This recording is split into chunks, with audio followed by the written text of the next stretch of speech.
লক্ষ লক্ষ লোক প্রতিদিন গঙ্গায় গিয়ে স্নান করছে শুধুমাত্র তাদের পাপ ধুয়ে ফেলার জন্য। মানে গঙ্গায় গিয়ে স্নান করলে তার পাপটা ধুয়ে যাবে, পুণ্যটা থেকে যাবে।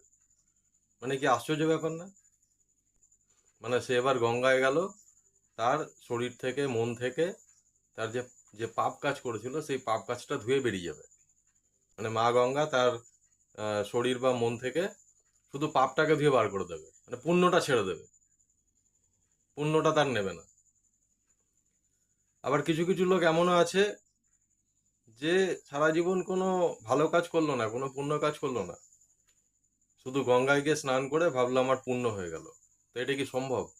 এবার ভাবুন তো, গঙ্গা মা যদি একটা মানুষের পাপ পুণ্য সবকিছু ধুয়ে তাকে একদম শূন্য করে দেয়, তাকে জিরো করে দেয়, তাহলে কি হতো? তাহলে কি লোকজন আর যেত এত গঙ্গায় স্নান করতে? তো যেত না।